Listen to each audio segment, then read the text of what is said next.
ஜெயமோ கர்த்தரால் வரும். ஜெயம் கொடுக்கிறவர் தேவன். அல்லேலூயா. ஜெயம் கொடுக்கிறவர் தேவன். ஜெயமோ கர்த்தரால் வரும். கர்த்தருடைய பிள்ளைகளே, நன்றாய் கவனிக்க வேண்டியது என்னவென்றால், குதிரை யுத்த நாளுக்காக ஆயத்தமாக்கப்படும். ஜெயமோ கர்த்தரால் வரும்.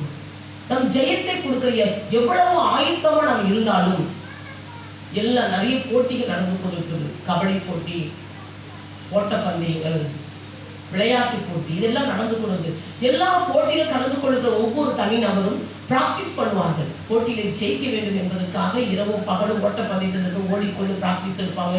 கபடியில் இருக்கிறவர்கள் ஓடி கபடி விளையாடலாம் பிராக்டிஸ் பண்ணுவாங்க. ஏன்னா எப்படியாச்சும் இதில் என்ன பண்ணணும், அந்த விளையாட்டு போட்டியில ஜெயிக்க வேண்டும். இது யுத்தம். குதிரை யுத்த நாளுக்கு ஆயத்தப்படும்.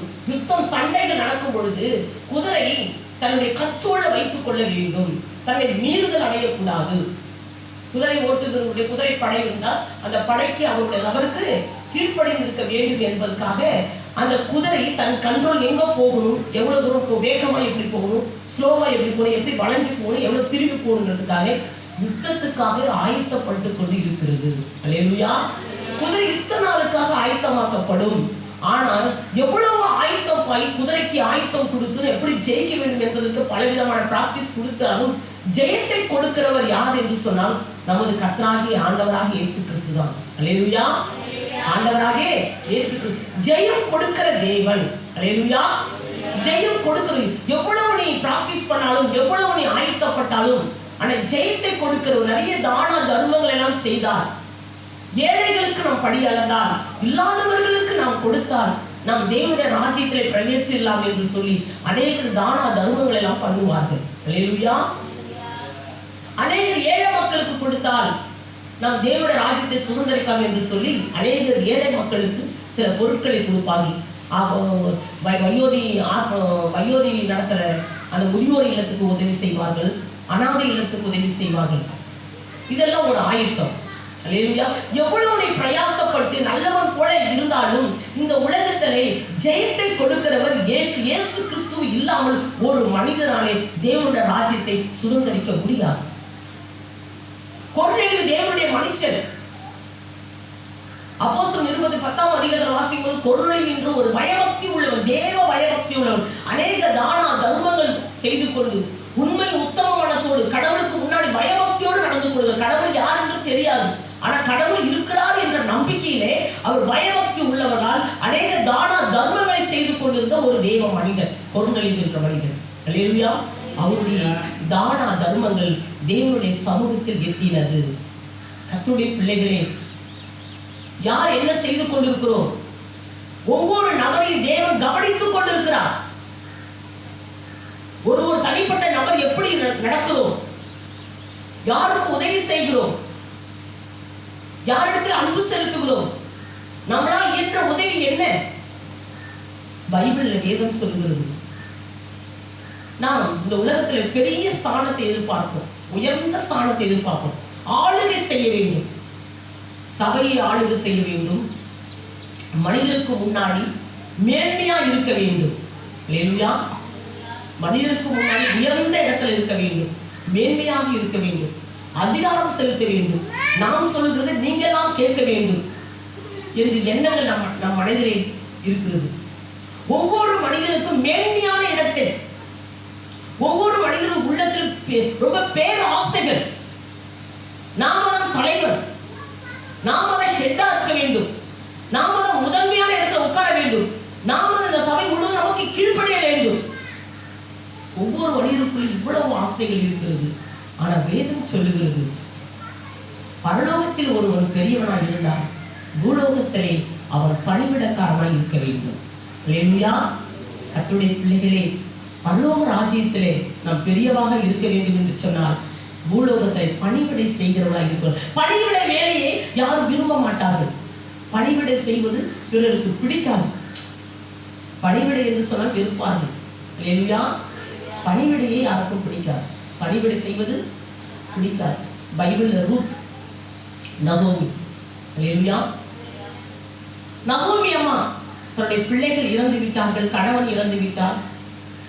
அதனால் அவங்க சொல்லிட்டாங்க, ஓர்பாள் என்ற மருமகளை அழைத்து, மகளே நீ இப்போ தகப்பன் வீட்டுக்கு திரும்பி போ, ஒரு நல்ல வாழ்க்கையை அமைச்சுக்கொள், ரூத்தை அழைக்கிறாங்க, மகளே நீ உன் தகப்பன் வீட்டுக்கு திரும்பி போ, நல்ல வாழ்க்கை அமைத்துக்கொள், ஏன்னா வெறுமையா இருப்பேன், பிள்ளையும் இழந்துட்டேன், என் புருஷனும் இழந்துட்டேன், என்னால் உங்களுக்கு எந்த நன்மையும் கிடைக்காது, அதனால நீங்க திரும்பி போய்விடுங்க என்று சொல்லி கூட்டு முத்தம் கொடுத்து அனுப்புறாங்க.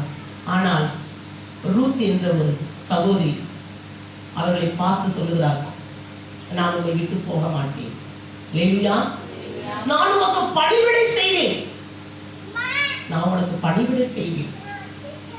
வயது முதிர்ந்துடுச்சு, புருஷனும் கிடையாது, பிள்ளைகளும் கிடையாது, உனக்கு யார் வேலை செய்வான்? வயசானவங்களுக்கு நம்ம தான் வேலை செய்யணும், வயசானவங்களுக்கு நாம தான் சமைக்கணும், எல்லா சகல வேலையும் செய்யணும், அவங்களுக்கு சாப்பாடெல்லாம் கொடுக்கணும். கவனிங்கம்மா, அவங்களுக்கு சகல வயசானவங்களுக்குனாலே வயசு ஆயிட்டாலே அவங்களுக்கு யார் வேலை செய்ய வேண்டியது? நாம தான் வேலை செய்யணும். அதுக்காக தான் நம்ம வயசான காலத்தில் நம்ம பிள்ளைங்க நம்மளை பார்த்துக்காதா என்பதற்காக தான் நம்ம அவங்களை பெற்று வளர்த்து ஆளாக்கி கொண்டிருக்கிறோம். இந்த ரூத்தம் இந்த நகோமி போன்னு சொல்றாங்க, ஆனா ரூத் கர்த்தருடைய பிள்ளை ரூத் அவங்க யோசிக்கிறாங்க, நான் உங்களை விட்டு போக மாட்டேன், வயோதி காலத்துல உங்களை விட்டு எங்க போறது, நான் யார் உங்களை பார்த்துக்குவா, யார் உங்களை பார்த்துக் கொள்வா, யார் உங்களுக்கு ஆகாரம் கொடுப்பா, உங்களுக்கு துணிமணியெல்லாம் யாரும் துவைச்சு கொடுப்பா, உங்களை சமைச்சு கொடுக்கறது யாரு, உங்களுக்கு எல்லாத்தையும் இழந்துட்டு, கணவனை இழந்த, பிள்ளைகளை இழந்து, எங்களை இழந்துட்டு எங்க போக நீ? அதெல்லாம் சிந்திச்சு பார்த்தார்கள். பைபிள் சொல்கிறது, அவன் தனக்கானது அல்ல பிறருக்கானதை நோக்குவானாக. கர்த்தருடைய பிள்ளைகளே, பிறர் காரியத்தை நோக்க வேண்டும், தனக்கானது அல்ல. ரூத் தன்னுடைய வாழ்க்கையை குறித்து அவன் யோசிக்கவே இல்லை.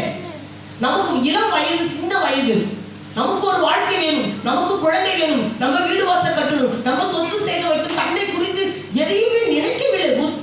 அவருடைய சிந்தை முழுவதும் தன் மாமியாருக்கு பணிவிடை செய்ய வேண்டும். தன் மாமியாருக்கு என்ன செய்ய வேண்டும்? பணிவிடை செய்தருள வேண்டும். நீ இருக்கும் இடத்தை நான் இருப்பேன், நீ தங்கும் இடத்தை நான் தங்குவேன், உன் தேவன் என் தேவன், உன் ஜனங்கள் என் ஜனங்கள், நீ மறிக்கிற இடத்துல நானும் மறிப்பேன். அல்லேலூயா. நீ இருக்கிற வரைக்கும் நான் இருப்பேன், நீ இறந்துட்டான்னு சொல்லிட்டு உன் பக்கத்தில் நானும் இறந்துருவேன். எவ்வளவோ அர்ப்பணிப்பு, எவ்வளவோ. இந்த காலகட்டத்தில் தன்னை குறித்து மட்டும்தான் இருக்கும் யோசனை. நான் இதுகிட்ட போய் இதுக்கு பணிவிடை செய்யவா? பெத்த தாய் தகப்பனுக்கு கூட செய்வதற்கு பிள்ளைகள் அருவருக்கிறார்கள். பெத்த தகப்பனும் தாயை கூட எல்லாம் அவங்க மூலமா வருமானத்தையும் பணத்தையும் சொத்தையும் எல்லாத்தையும் வாங்கி, படிப்பு எல்லா உதவியும் வாங்கி கடைசி நேரத்துல அவர்களை தள்ளி விடுகிறார்கள், அவருடைய மனதை நோகடிக்கிறார்கள். எத்தனை தகப்பன் தாய் கண்ணீர் வடித்துக் கொண்டிருக்கிறார்கள். வயோதி காலத்தில் என்னை பார்ப்பதற்கு, என்னை விசாரிப்பதற்கு, எனக்கு உதவி செய்வதற்கு யாரும் இல்லை என்று கண்ணீர் வடித்துக் கொண்டிருக்கிற இந்த காலகட்டத்தில் மருமகளாய் இருக்கிற ரூத்து எவ்வளவு ஒரு நல்ல முடிவு எடுக்கிறாங்க பாருங்க. நான் கடைசி வரைக்கும் உங்க கூட தான் இருப்பேன், உங்களை விட்டு போக சொல்றதுக்கு சொல்லாதீங்க, அதை குறித்து பேசாதீங்க, அதை குறித்து பேசாதீங்க. அல்லேலூயா. அவ்வளவு அர்ப்பணிப்பு. தனக்கானது அல்ல, பிறனுக்கானது நோக்கணும். கர்த்தருடைய வார்த்தைகளை வாசிக்க வாசிக்க எவ்வளவு அருமையான வார்த்தைகள் தெரியுமா? பைபிள் யாரும் படிக்கிறது கிடையாது. பைபிளை படிங்க, ஆயுசு நாட்களை தேவன் கூட்டி கொடுப்பார். பைபிளை படிச்ச பலன் கிடைக்கும். என்ன கிடைக்கும்? பலன் கிடைக்கும். பைபிள் படிக்கும் போது சமாதானம் கிடைக்கும். பைபிளை படிக்கும் போது சரீரத்தில் சுகம் உண்டாகும், உடலுக்கெல்லாம் ஆரோக்கியம். வேத வசனத்தை வாசிக்கும் போது உச்ச தலையில உள்ள கால்களை கொண்டு ஆரோக்கியம். பைபிளை படிக்கும் போது தேனிலும் மதுரமானது. கிடைக்கிற நேரத்தில் கடவுளுடைய வார்த்தையை வாசிக்க வாசிக்க நம்ம எப்படி பார்க்கணும், எதை சாப்பிடணும், எதை சாப்பிடக்கூடாது, எங்க நிக்கணும், எங்க நிக்க கூடாது, எதை நடக்கணும், எங்க நடக்கணும், எங்க நடக்கக்கூடாது, எங்க உட்காரணும், எங்க உட்காரக்கூடாது. அல்லேலூயா.